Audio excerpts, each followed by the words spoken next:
तो यार आज है 18 जनवरी सैटरडे। तो जो वोकलरी आज हमने एसएससी पत्रिका में डाली है उसका डिस्कशन करने वाले हैं। तो तुम किसी भी एग्जाम की तैयारी कर रहे हो, डिफेंस एग्जाम की, सारे लोग देख सकते हैं। सेकंड वीक हमारा आज कंप्लीट हो जाएगा। कल संडे को इस पूरे वीक का रिवीजन कर लेंगे। वही 200 प्लस वर्ड जाएंगे इस बार भी संभवतया।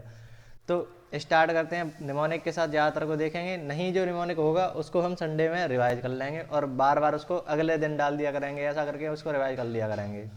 तो पहला वर्ड है रेस्टिट्यूशन। रेस्टिट्यूशन का मतलब होता है कुछ रिस्टोर कर रहे हो तुम, जैसे the act of restoring something to its original state और कंपेंसेटिंग फॉर लॉस और डैमेज। बेसिकली रिस्टोर करना चाह रहे हो तुम, रिकवर करना चाह रहे हो, तो उसके लिए आता है रेस्टिट्यूशन। तो इसको याद कैसे करेंगे लंबे टाइम तक? जैसे तुम ट्यूशन वगैरह जाते होगे, ट्यूशन क्लासेस वगैरह, तो वहाँ से अगर तुम रेस्ट करते हो तो रेस्ट करने पर होता क्या है, तुम एनर्जी रिस्टोर कर रहे हो, वापस एनर्जी इकट्ठा कर रहे हो, रिकवर कर रहे हो उस थकान से। तो ऐसे करके तुम इसको याद कर सकते हो कि रिटर्न, रिस्टोरेशन, इससे तुम ज़्यादा याद कर पाओगे। Restitution, restoration. तो इस तरीके से ये हो जाएगा। एंटोनिम देखो तो सीजर। सीजर का मतलब होता है यहाँ पर तो क्या कर रहे थे, रिकवर कर रहे थे। यहाँ पर बिल्कुल वो कुछ सीज कर लिया, जैसे सीज होता है ना कि कुछ कब्जा कर लिया, कब्जा वगैरह से रिलेटेड आता है सीजर। कब्जा, प्रतिबंध लगा दिया, उन सब के लिए सीजर आता है। जैसे कोई चीज़ सीज कर दी। सीज का मतलब ये होता है, क्या होता है सीज का मतलब? रोकना ही तो होता है। ये हमने पिछली क्लासेस में भी देखा है। सीज कर दिया, कोई चीज़ रोक दी, तो उसके लिए सीजर आ जाएगा। तो यहाँ पर तो क्या कर रहे थे, रिस्टोर कर रहे थे, लेकिन यहाँ पर उसको कब्जा कर लिया, सीज कर दिया, इस तरीके से। कैपिचुलेट। कैपिचुलेट का मतलब होता है आत्मसमर्पण करना, टू सरेंडर और सीज रेजिस्टेंस। देख रहे हो सीज यहाँ पर भी आया है। सीज का मतलब रेजिस्टेंस को सीज कर दिया, मतलब तुम अब उसको रजिस्ट नहीं कर रहे, रोक नहीं रहे, उसको रोकना ही तुमने बंद कर दिया। बेसिकली विरोध करना बंद कर दिया, तो क्या हो गया, तुमने सरेंडर कर दिया। तो कैपिचुलेट, सरेंडर, गिवन, वो हो जाएगा। अब याद कैसे करेंगे इसको? जैसे पिछली वाली क्लास में हमने देखा था, क्या था वो, कैप्टिवेट। कैप्टिवेट का मतलब क्या होता है, तुम्हें कुछ कैप्चर कर लिया, तुम्हारा जो मन है वो कैप्चर कर लिया, मन मोहित कर दिया, मन मोहित कर दिया, मंत्र मुग्ध कर दिया। इन सब के लिए तो आ रहा था एंचेंट, मंत्र मुग्ध, यानी कि बिल्कुल तुम मोहित हो गए, उसमें खो गए, तो वो होता है कैप्टिवेट। याद कैसे कर रहा था, कैप्चर वगैरह से, कैप्चर कर लिया तुमने, तुम्हें, तुम्हारा जो मन है उसको कैप्चर कर लिया किसी चीज ने। तो ऐसे ही यहाँ पर है कैपिचुलेट, कैप्चर जैसा कुछ दिख रहा है, तो तुम बस कैप्चर कर लिए गए हो, तुमने सरेंडर कर दिया, कैप्चर कर लिया तुम्हें। तो ऐसे तुम कर सकते हो।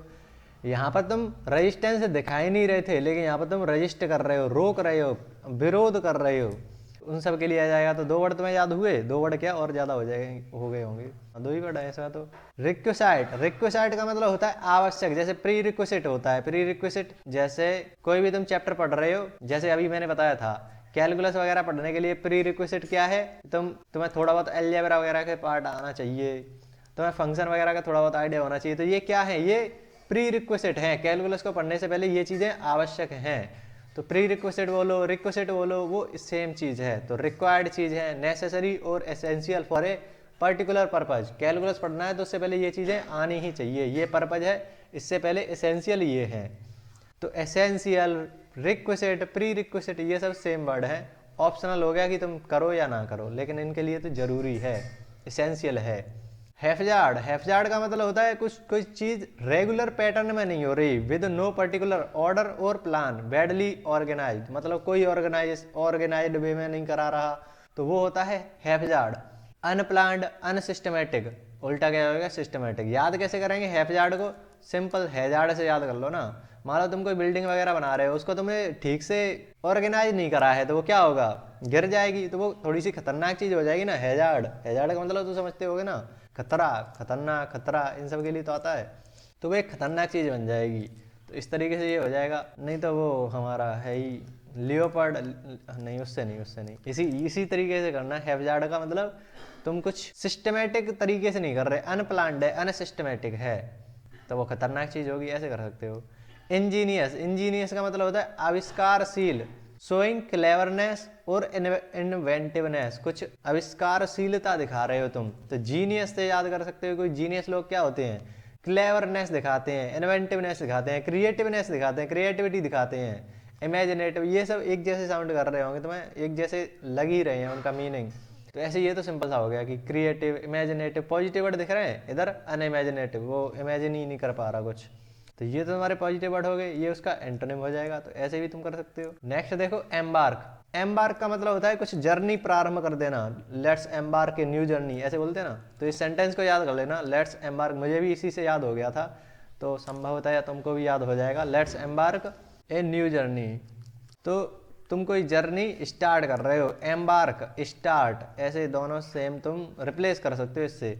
एम्बार्क का मतलब प्रारंभ करना, टू बिगिन अ जर्नी और वेंचर, एडवेंचर के लिए जा रहे हो, ऐसे कर सकते हो। स्टार्ट, कमेंस, कमेंस का मतलब समझते हो, जैसे कोई शिप वगैरह है, कोई शिप वगैरह बनाई गई है तो उसको नेवी में कमेंस कर लिया गया, तो ऐसे भी तुम कर सकते हो कि वो अब जर्नी उसने स्टार्ट कर दी।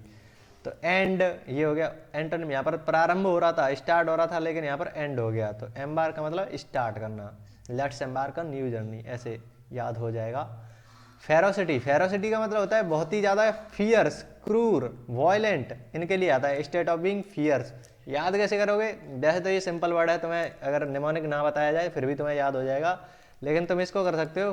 फेरोसिटी है ना, तो हमने पहले वर्ड कर चुका है एट्रोसिटी, अत्याचार से, अत्याचार वही है, वॉयलेंस वगैरह उसी से रिलेटेड है, अत्याचार, उसी से फेरोसिटी हो गया क्रूरता। नहीं तो फियर्स ज़्यादातर लोगों को याद रहता है, तो फियर से ही फेरोसिटी याद कर सकते हो।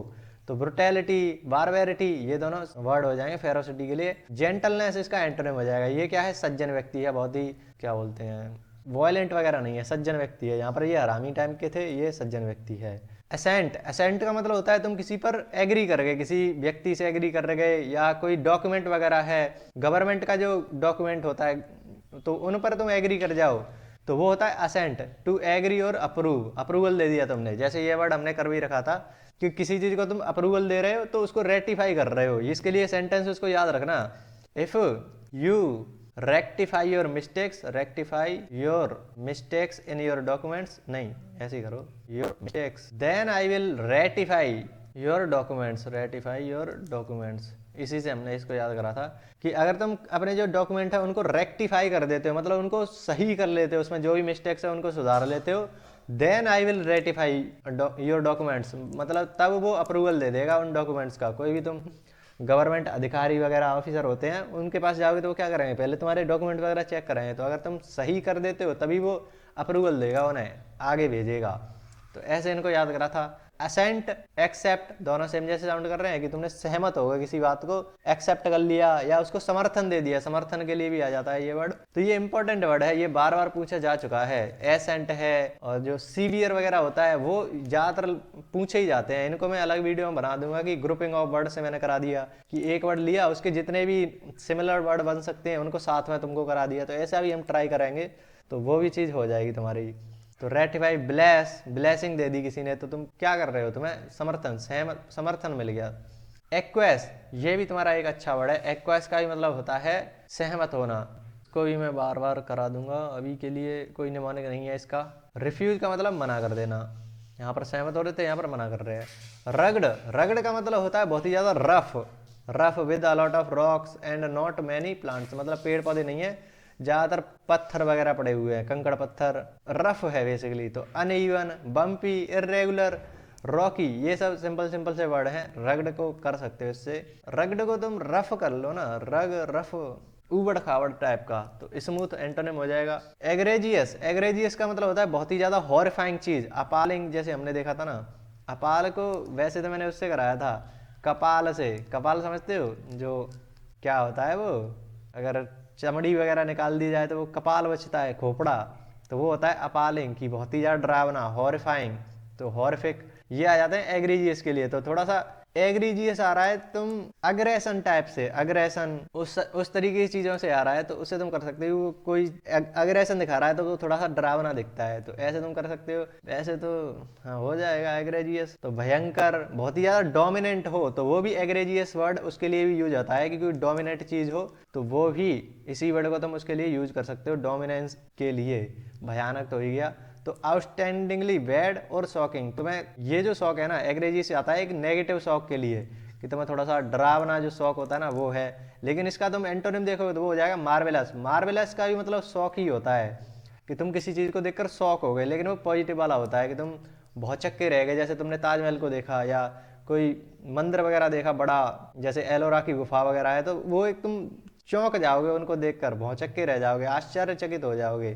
तो ये तुम्हारा एक पॉजिटिव वर्ड जैसा हो जाएगा। तो ऐसे तुम कर सकते हो इन दोनों को। तो इस तरीके से तुमने देख रहे हो पूरा पेज तुम्हें अब याद हो चुका होगा। ऐसे ही हमने 2 वीक से करे हैं ये सारे के सारे वर्ड। कल संडे को हम इस पूरे का रिवीजन कर लेंगे इस वीक का। जितने भी तुम्हारे दोस्त वगैरह हैं उनको शेयर कर देना, उनको भी बुला लेना। डेली वोकैब चलने वाली है पेपर तक। तो कई लोग मेरे मैसेज करते रहते हैं कि वोकैब का कुछ बताओ।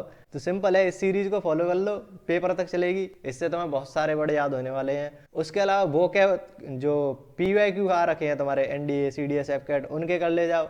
NDA के तो मैंने भी करा रखे हैं 2020 से, तो वो तुम कर सकते हो। उसमें भी मैंने 600-700 वर्ड न्यू याद कराए थे, वोकैब निमोनिक के साथ याद कराए थे। तो उसके तो मैंने ऑप्शन भी निमोनिक के साथ याद कराए थे, तो वो भी तुम देख सकते हो। इन 2 चीज़ों से ही तुम्हारा काम चल जाएगा। बाकी तुम खुद से भी PYQ वगैरह देखते रहो। तो चलो मिलते हैं नेक्स्ट वीडियो में, तब तक के लिए कुछ ना कुछ सीखते रहिए। धन्यवाद।